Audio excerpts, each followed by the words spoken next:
मी माझ्या दिल्लीचे काम उरकून काल एअरपोर्टला आलो। त्यानंतर आमचे एक पवार नावाचा एक आमचा सहकारी मित्र होता, एक उत्कृष्ट पैलवान होता आणि चांगलं संघटन होता। त्यांची कॅन्सरच्या आजाराने निधन झाल्यामुळे त्या कुटुंबाला भेट द्यायला गेलो। त्यांची सांत्वनपर भेट झाली त्याच परिसरावरती। आणि नंतर आमचा प्रवीण धनवे म्हणून आमचा एक राष्ट्रवादीचा कार्यकर्ता आहे, त्याच्या घरी गेल्यानंतर आम्ही ज्यावेळेस रस्त्याने चाललो त्यावेळेस काही 4-6 लोकांनी मला हात केला। त्यांच्या दारावरून चाललो होतो आम्ही। हात केल्यानंतर शेवट समाजकार्यात काम करणाऱ्या माणसाला कुणी हात केला तर थांबावं लागतं। आम्ही थांबलो। मला त्यांनी आग्रह केला की आपल्याला चहा प्यायला चला तुम्ही। म्हणलं नाही मला चहा नको, मला जर गडबड आहे। त्यांनी नाही नाही चला। त्यावेळेस त्यांनी आग्रह केल्यानंतर मी घरी गेलो, चहा घेतला तिथे आम्ही। त्यांनी माझा सत्कार पण केला। तोपर्यंत मला कुठल्या व्यक्तीची कुठली पार्श्वभूमी मला कुठली माहित नव्हती।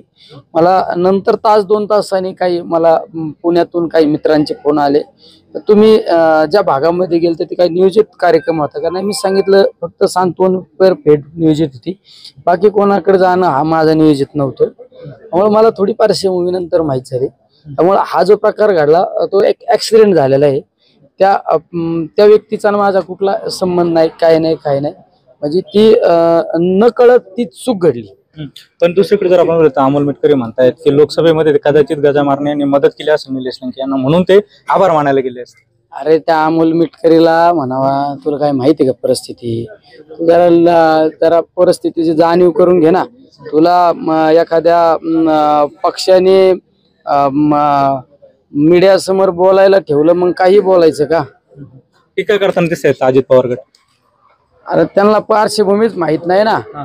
आता त्या मला नाही बोलायचं मला कुठल्या गटाबद्दल, तर त्यांना काही पार्श्वभूमी माहित नसते, त्यामुळे त्या गोष्टीवर न बोललेलं बरं।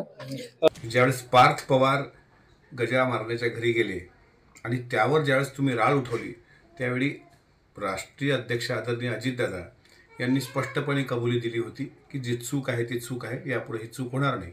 अशी कबुली तुम्ही देणार आहात का की ज्यांनी लोकसभेमध्ये आपल्याला मदत केली, साधारणपणे उमेदवार निवडून आल्यानंतर त्या लोकांच्या भेटीगाठी घेत असतात आणि आभार मानतात, कदाचित आभार मानायला ते गेले असावेत।